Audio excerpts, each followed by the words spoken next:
Revival. Whoa, whoa, whoa. Revival. Whoa, whoa, whoa. The Revival Initiative. What's an initiative? Hello friends and welcome to episode 4 of the Revival Initiative. Today we've got the guitar episode coming at you.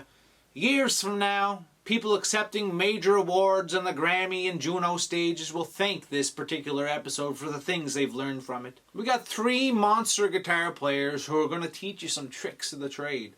First up, we have Kris Richards. Kris is a guitar god and touring musician with Clay Walker. He's also an NSCC Music Arts grad, which is pretty cool. He lives in Nashville now. He does a lot of session work, a lot of demo work, a lot of stuff on some big time records. He's a pretty amazing guy. So he's going to sit down with us and talk about his journey to Nashville, and he's going to show us 3 incredible licks and how you can apply them to your playing. So, pay close attention. Get those fingers warmed up. Geordie Haley, another wizard on the old axe, is going to show us a few tricks. This lesson goes through ways to work on harmonizing the blues scale in a progressive series of exercises, so that's pretty darn cool. Last up, we got Ross Burns. You might know him from his work with Gypsophilia. Great guitar player, great teacher, and great all-around guy. Ross is going to go through some exercises to work on tone, time, and creative ideas. So, 3 special guests, 3 different people you can learn from. Get your pen and paper out and take some notes because there's going to be a lot of valuable information in this. Let's go. Whoa, whoa, whoa. Yo, what's up everyone? My name is Kris. I graduated from the Music Arts program in 2010, and today I'm going to talk to you a bit about what I'm doing now and how I got to this point. So even before college, I had this vision that I wanted to do music full time. I kind of wanted to do the cliche rock star thing and be on a tour bus and travel around and play a bunch of shows. So after college, I had an opportunity to audition for a country band in New Brunswick. Now, growing up, I did not listen to country. I actually hated the genre, couldn't stand it. But I listened to this album and the guitar playing on it was really great. It definitely had some rock elements to it, which I liked. That kind of drew me in a bit. So I did the audition and got the gig, moved to New Brunswick, and toured with this band for almost a year. And this was a great opportunity for me to kind of start playing the clubs and bars and not work a 9-to-5 job. But after about a year of that, I got a little tired of it, playing the same set, same songs, and I decided to move back to Nova Scotia. When I was back home, I wanted to take on the hired gun approach and fill in for as many country acts as I could. So I think I was playing for 9 or 10 different bands at that time for about 3 or 4 years. Again, it was the same kind of thing, lots of bars and clubs, but during the summer time, you'd play festivals and get some cool opening acts, so that was fun. But I still wasn't 100% satisfied. I really wanted that tour bus gig, so I decided to pack the Volkswagen up again and move to Alberta. So when I was in Alberta, musically, it was awful. It was horrible. I had no work. And I was there for almost a year. But during that year, since I wasn't gigging, I was also kind of working on my YouTube channel a bit. And I discovered this pedal company called J Rocket Pedals. They're based out of Nashville, and I was really interested in the pedals that they were releasing, but they were so expensive. So I got a hold of the company and asked if they would be interested in me doing like a product demo on YouTube in return for a discount off the pedal or the pedal. And sure enough, they said, let's do it. So I kind of had this on the go when I was in Nova Scotia as well as Alberta. But when I realized the Alberta scene wasn't for me, I reached out to the company and asked if they would sponsor me for a P2 work visa so I could be in Nashville for a year to try out the music scene there. And they were cool with that idea. So I packed up the Volkswagen and drove to Nashville, and I really didn't have any work lined up. It was a tough 5-6 months in Nashville, breaking into a new scene, a new country, not knowing really anyone. There'd be times I'd be in a grocery store putting things in the cart and then realizing I can't even afford all this, so I'd have to take it out of the cart, put it back on the shelves, and just get the essentials. But since I took this risk and I tried to network with as many people as I could, I had an opportunity to audition for a bigger country act, Clay Walker. And that's who I'm playing for today, actually. I've been playing with him for the last 2 years, and it's, multiple tour buses and 100 dates a year, so it's great. We get to travel all over America, Canada, kind of everywhere. It's kind of a dream job. And I can also keep up with some occasional YouTube demo videos for J-Rocket. So now I'm on a visa that's sponsored by Clay Walker and J-Rocket, and I'm making a living playing music.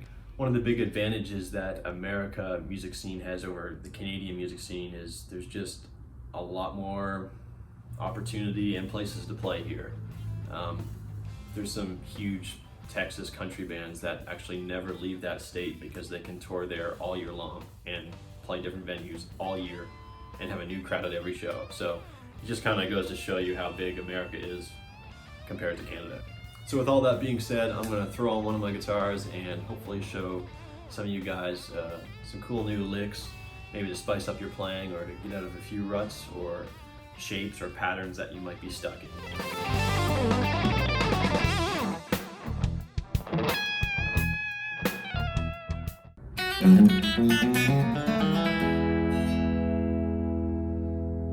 Alright, so this is kind of a ear-bending counterpoint lick in E. So basically, one line is descending, so on my treble strings I'm descending, and on my lower strings I'm ascending. So I'm starting on the minor third,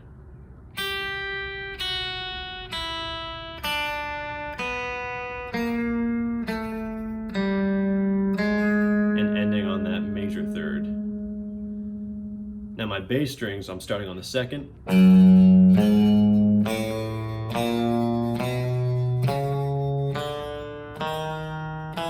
resolving back to the one. So when you play that together, you get and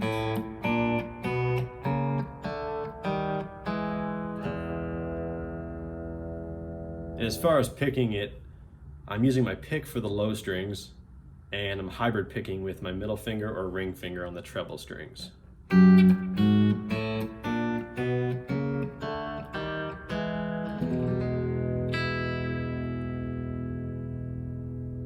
And so to kind of bend the ear with that lick, it's cool to play them together like that, but I like to separate them so I'm not having two notes ring into each other. It's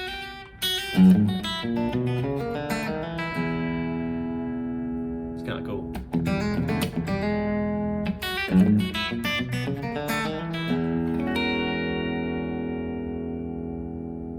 See how fast you can play that one, it's tough.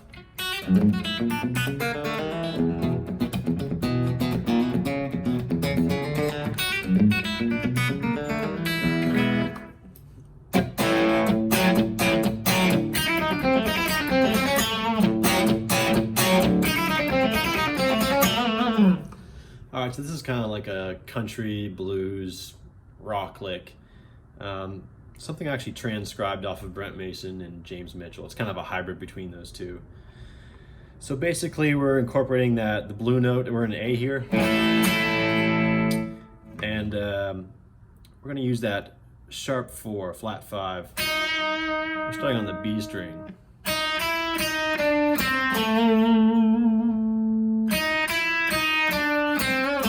And resolving on that 1. Sometimes I'll go to the major third to resolve it a little bit nicer. It's all alternate pick too with the pick. Just try to keep the right hand super relaxed to get it fluid.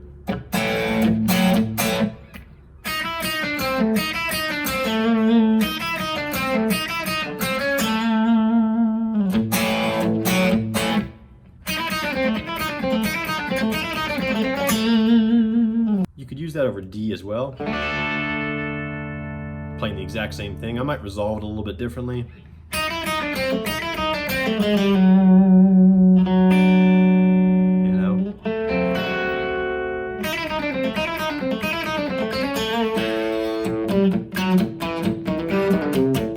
That's a fun one to throw in there though.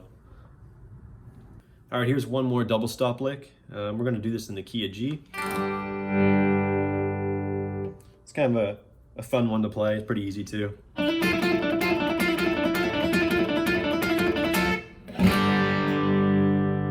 So, but if you're new to the hybrid picking, then it might be a little trickier. Our double stop is going to be on the flat 7 and the 2nd or the 9th. So it's going to be on the G and B string.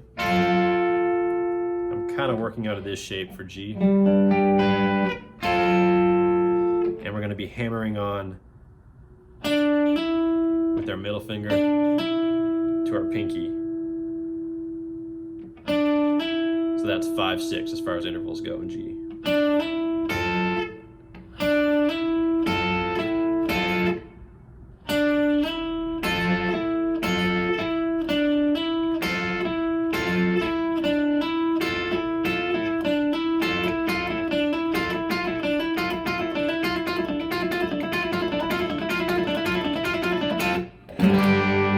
It's a fun one to play.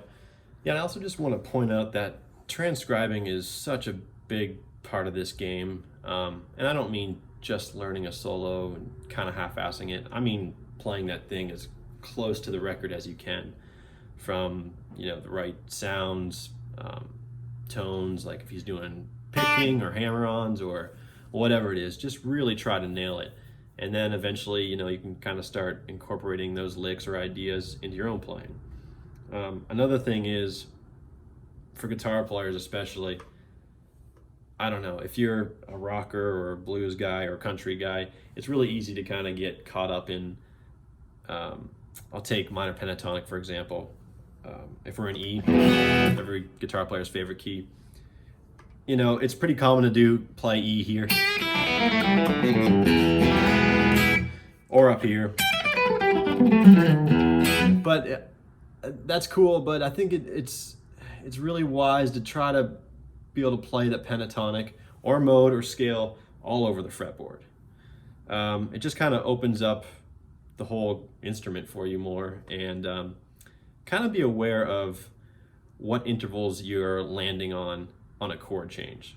So if you're changing chords, or if you're in E, you know, sometimes the 3rd, 5th, or 7th, or root, you know, those are kind of the sweet notes to land on. Especially 3rd or 5th. I really like landing on those ones. Root's kind of common, but and just try not to box yourself into shapes and boxes. Because I mean, I can play an E minor pentatonic that will cover, you know, the whole neck if you want.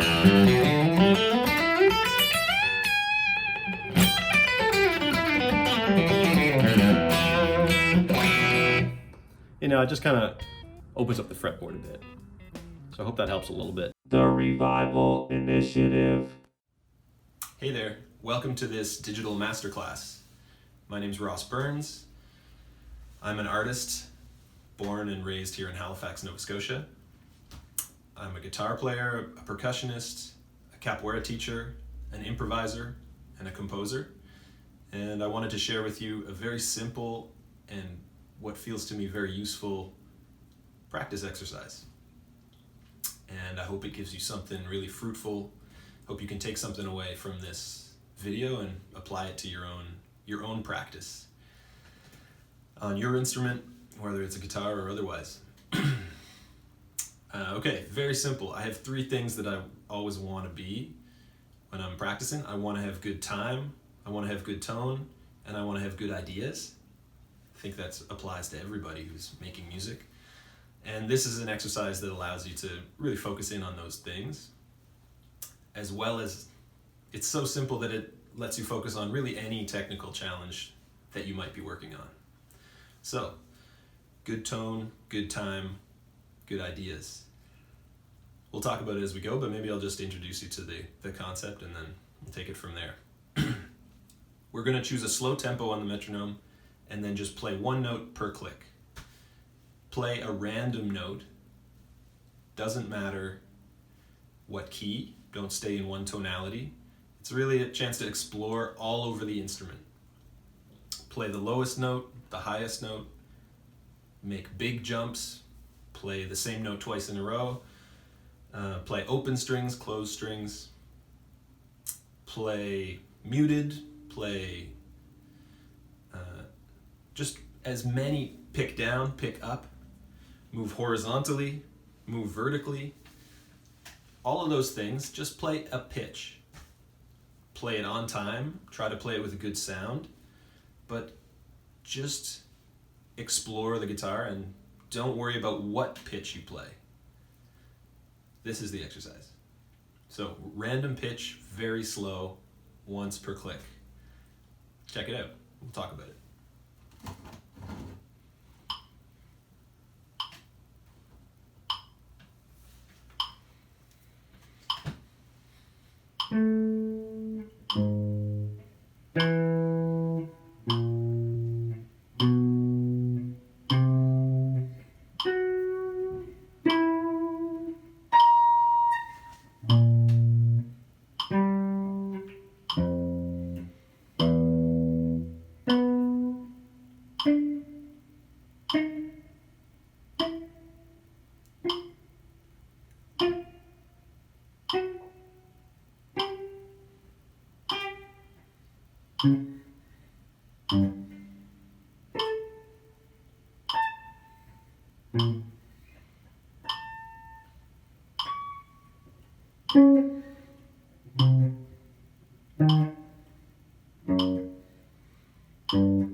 Super easy.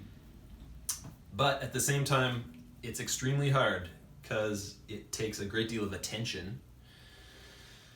And playing one note in time with a nice sound is actually quite amazingly difficult. So it's something we do all the time without noticing, but to do it consistently, let's say you did that exercise for a minute, and if you played all 40 of those pitches really beautifully, that'd be quite an accomplishment.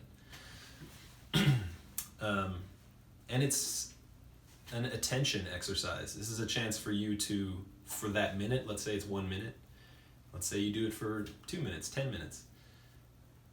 That's 10 minutes or 2 minutes or 1 minute, whatever it is, of you paying close attention to those things about your own playing, about the sound you make, whether you're staying in time, and just exploring the instrument.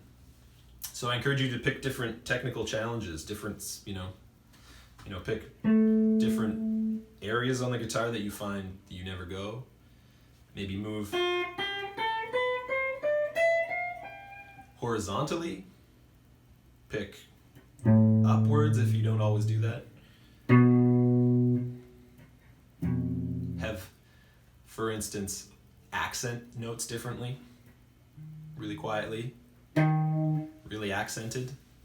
Really a chance to explore dynamics, any technique stuff that you're working on. And it's so simple that it feels easy to do, easy to sit down and do this.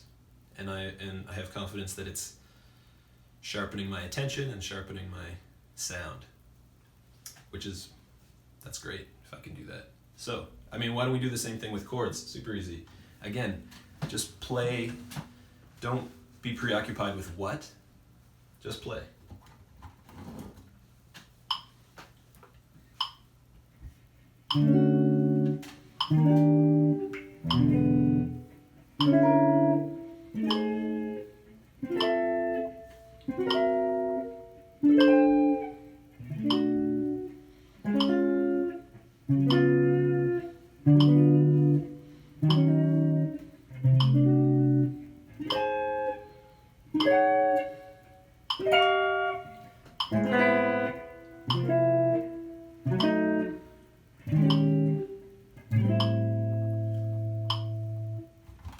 Simple.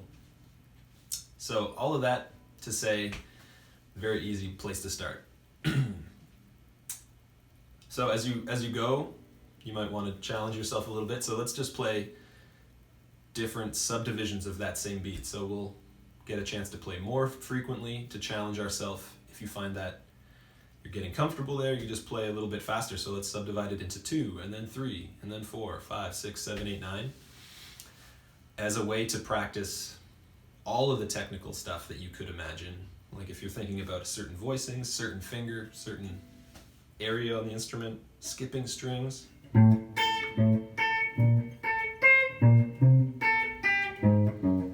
Whatever you think the hardest thing is. So then we'll just do it with more than one pitch. So let's go quick. I'll go slowly through from 1 to 9.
For example, so just moving from 1, 2, 3, 4 through to 9, dividing it differently, getting a different feeling for the way those subdivisions feel, getting a feeling for one against the other. Another nice version would be to take just one subdivision. Let's say I took 3 and then was playing in 3 and then just switch to 1, then back to 3, to 2, back to 3, to 4, back to 3, etc. And then you'll notice what feels hard, what feels more easy. You'll notice where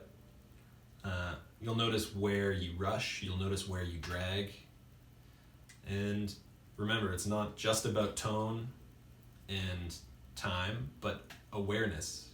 Notice the sound you're making. Notice if you're falling into a habit, like falling into a key.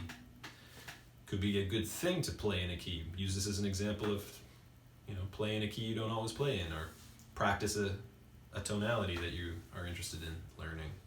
So you can apply it to different skills. I'll do a little version of the one. It's like having one of those subdivisions as a hinge. So you go to play the 3 and then go back to 1. Play the 3 again and go back to 2. So like this. So.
So, fun, simple exercise that guarantees that you work on a lot of different technical stuff. So that's, I want you to you can just take that and run with it. There's a couple of other nice things about it. You can practice the same thing with different tone. For instance, a way to, if you're using effects like I am, chance to practice some different, the same thing but with different sounds.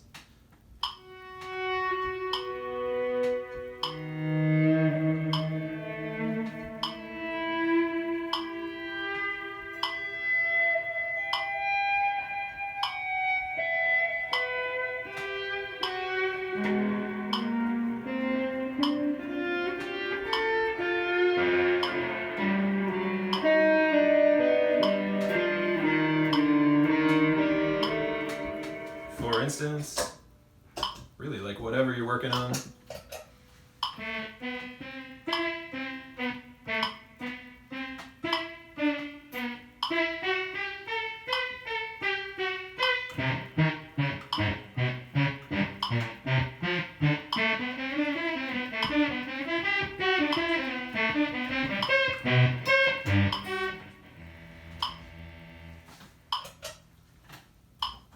The last thing that I think is really useful about this exercise is practicing tapping into your creativity. So you don't have to become more creative.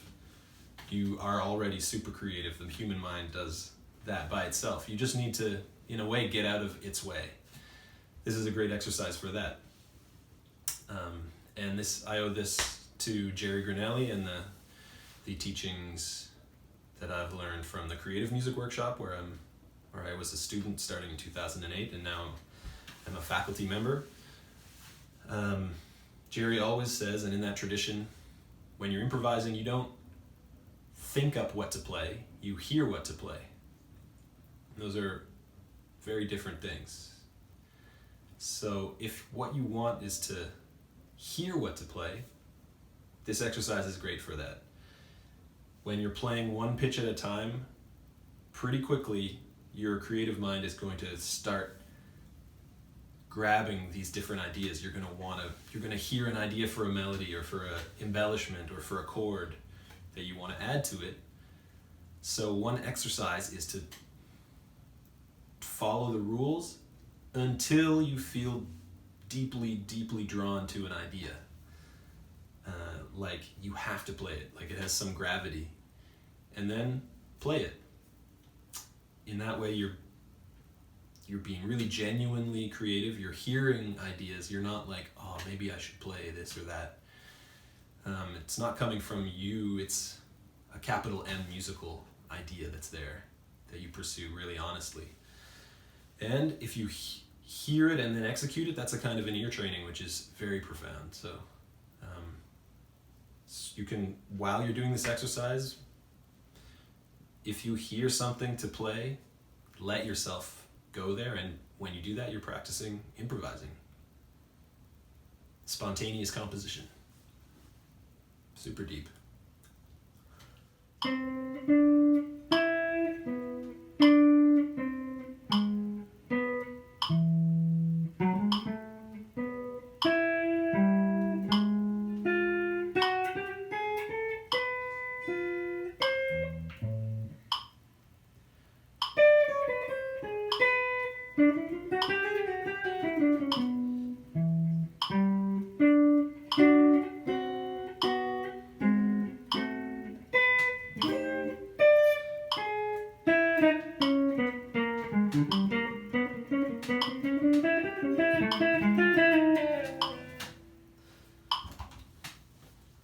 So it's a chance to cultivate your creativity in the sense that you're doing this exercise, sharpening your attention, listening very hard for when those moments come that you hear an idea that just has a pull. It's pulling you. And in that sense, you're hearing what to play. You're not thinking it up. You're following the music. not following your own impulses. You're playing things that need to be played, not things that you want to play. And I think that's a very powerful attitude. Hear what to play, don't think what to play. And that guarantees that you're going to be the kind of musician who's very sensitive, who's always tapped into what's really going on. And it sounds like a hard thing to practice, but this exercise gives you a chance to really do that. So good sound, good time, good ideas. Thanks very much to the NSCC, to the Revival Initiative. Thank you to the Music Arts and Music Business programs at the Nova Scotia Community College for this opportunity. Thanks for having me. My name's Ross Burns. And yeah, I hope that you found something fruitful about this. The Revival Initiative! Hi folks, how's it going?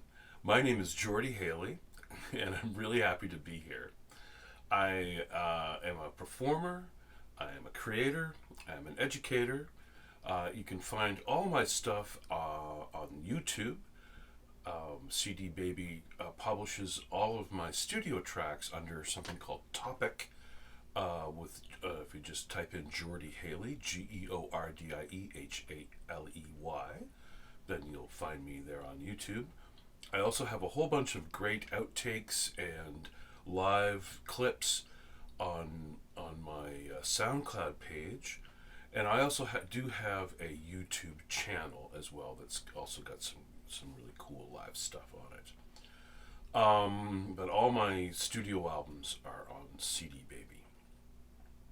The PDF that is attached to these videos has several different exercises, but we're going to start with something called fourths. So that's where I take the first interval from the blues scale, and this is the blues scale that will be predominant throughout these exercises. So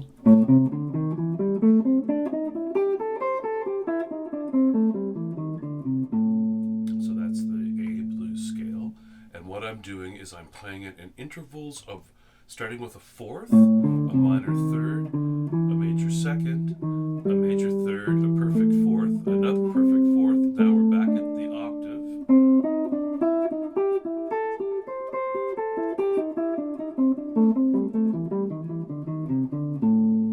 Now I'm going to do a retrograde of that pattern.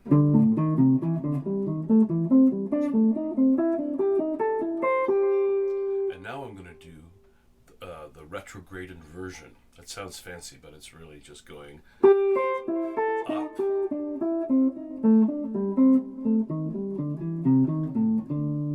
And there we have it. This is the exercise of adding a fourth to the fourths we just played. So what I'm doing now is I'm going A, D, G, C, E flat, A, and so on, so that we get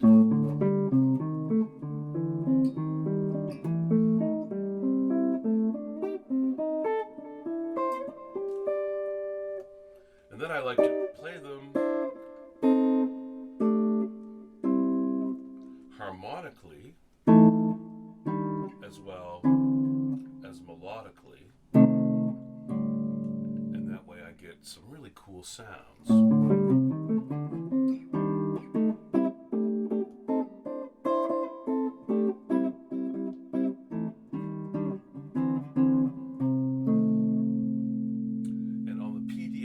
Is labeled as, I do believe it's labeled as closed fourths. So those are closed fourths, and this is the root position. This is the first inversion of the fourth stacks from the blues scale. So here we go. I'm going D, G, A, because the first one started A, D, G, so this is D, G, A. Then we get that minor sixth chord again. A beautiful spread of like E, C, D.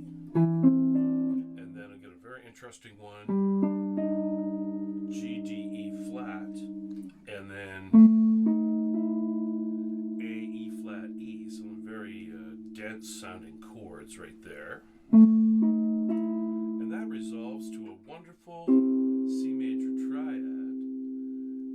next thing that happens is we're back at the beginning, and that's a stack of fourths. And then I move up the neck here because it's a little easier to play, and so this is, again, the sort of diminished sound or minor sixth sound. Another stack of what I call a diatonic stack. And then again we're at the G, D, E flat, which is a pretty dense sound, and that's a very scary monster. So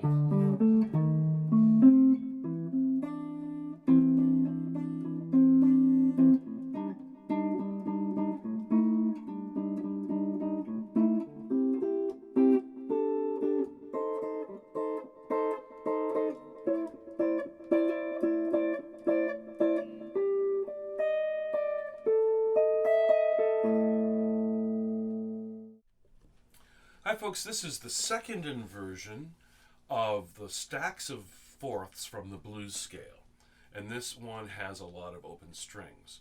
If you check the PDF, you'll see a first inversion alternate and second inversion alternate that is more about playing these exercises across the strings or across the neck, whereas the ones I've been playing are more involved with the open strings and trying to play things so that you can play each of these triads both melodically and harmonically. And then I think you can extract quite a few things out of them. So here is the second inversion starting with G.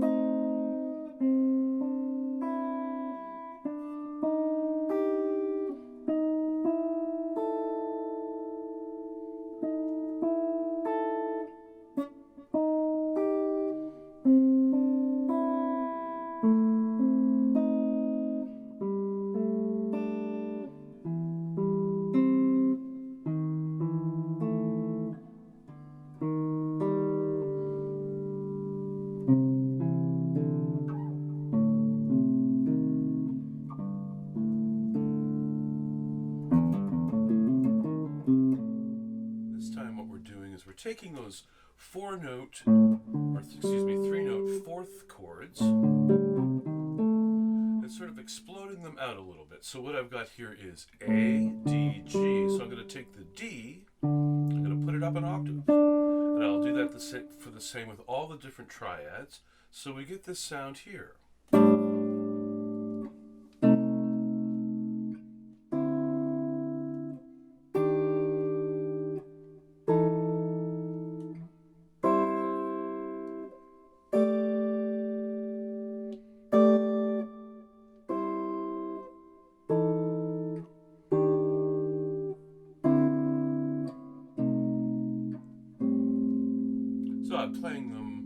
I'm playing those as chords, but we can play them as melodies too.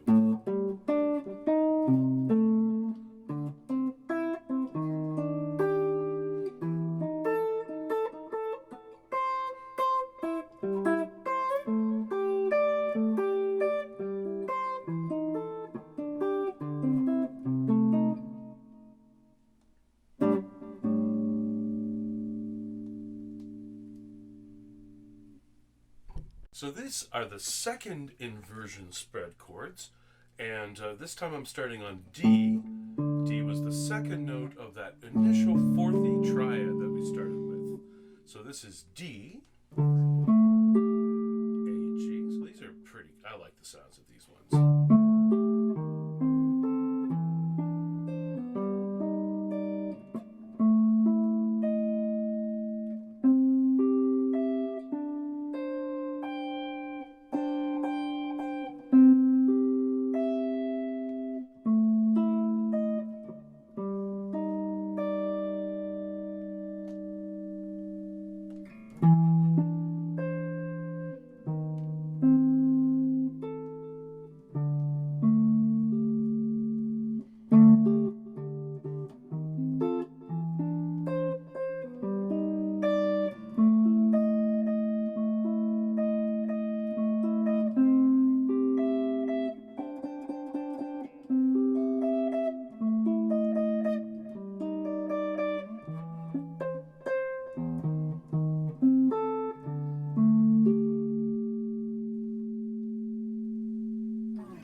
So here we have the second inversion of those fourthy triads that we started with, and this is the second inversion of the spread chords. So I'm spreading them out over the octave a little bit, just to get a sort of a wider sound, which gives us some cooler chords and also some interesting lines.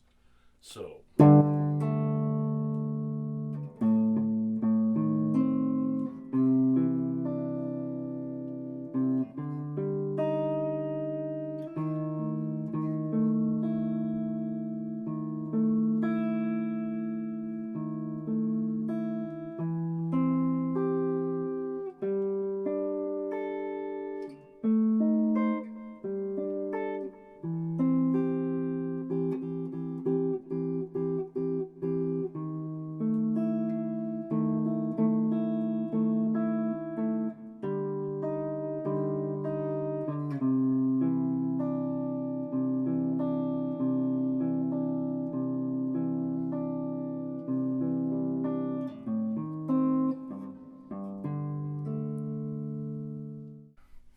So as I had mentioned earlier, but I'll mention it again, the two sets of inversions, I made alternate fingerings for them in the tab so that they're just a little bit friendlier just to move across the neck instead of hopping all around. In my experimenting with these blues scales ideas, what I came up with was an idea about, maybe I could play all 6 notes of the blues scale across the guitar neck at the same time and make a great big giant blues chord. So here's one. This is called Chords in the PDF that's attached.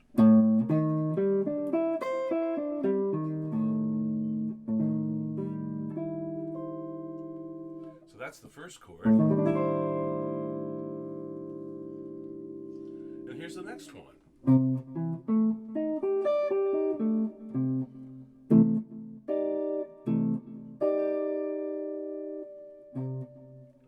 Same time? Yes, I think so. Oops.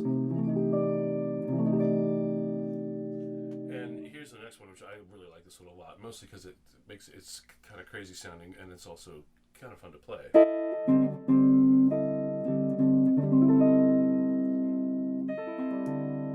So again, these are all the notes of the A blues scale played simultaneously. And here's another one. This is from the E flat.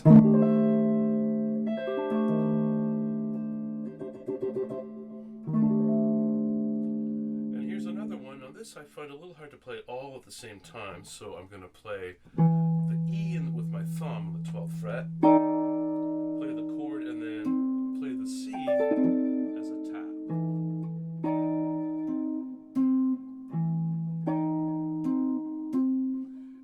There's one more, and that's the G sound. And again, what we have here is something that's a little bit stretchy. So I play each triad separately. Now you might be able to play all the notes at the same time. I personally was having kind of a hard time doing that. There's just too much. There's too much stretching involved for me.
buds, hope you're enjoying the episode so far. Welcome to Revival Revelations, the part of the episode where we dig deep with the artist to find a little bit more about them.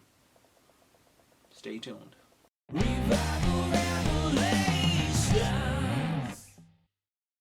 Why is making music important to you? Because it is something that brings joy to the people that make the music and also to the people who love the music, audience members. Joy is important to me. What is one thing you know now but wish you knew when you first started your career in music? I'm going to say not to surrender yourself to one genre of music, especially if you want to do kind of the session man hired gun kind of approach that I took. It just kind of limits you otherwise. So try to expand your horizons, listen to as much music as possible, and just pull from as many influences and learn as much as you can. Name a local artist who has inspired you and why. Well, I have to say that we're extremely lucky in Halifax to have this incredible music scene for the size of our community. Having the Statacona Band, the Navy Band, and having a professional symphony, the Nova Scotia Symphony, in our midst certainly raises the bar technically. It just means there's just a lot of really great musicians around for the size of our city. And that in turn has inspired a lot of different kinds of organizations around it. There's smaller chamber orchestras and really, really great amateur orchestras and big bands that are constantly inspiring us. And also we have this incredible songwriting tradition, incredible Scottish, Irish, French, Métis, Mi'kmaq, Mi'kmaqi song tradition, based on fiddles or storytelling or what have you.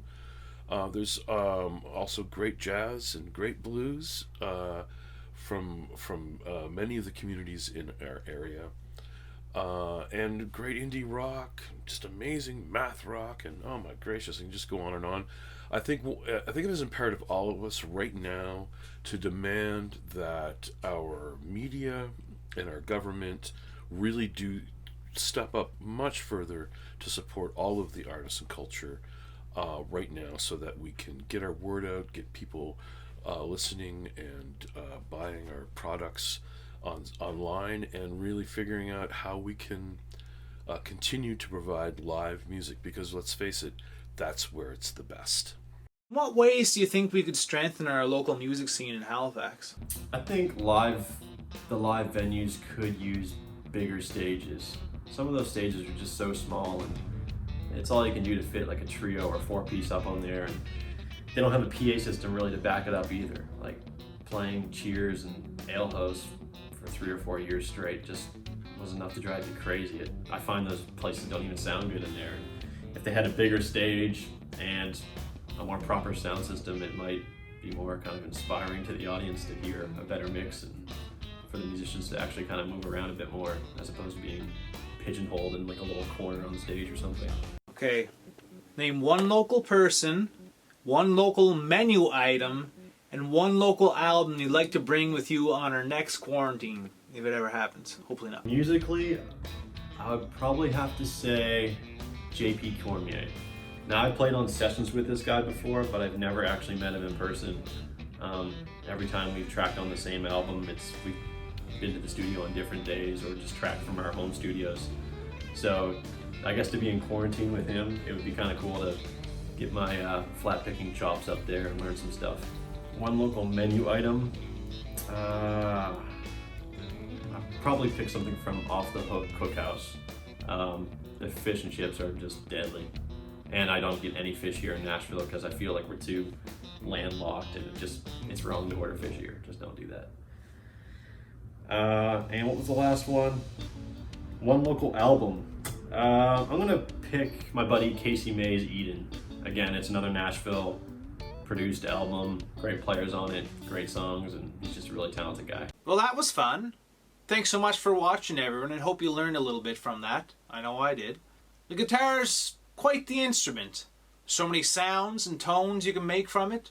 Maybe this video will inspire the next Jimi Hendrix out there, the next Slash, the next Eddie Van Halen, the next Jimmy Page, Jeff Beck, the next B.B. King, the next Keith Richards, the next Craig Mercer, the next Bryan Adams, one of the greats. So folks, everyone stay safe up there, keep your sticks on the ice, and don't do anything I wouldn't do.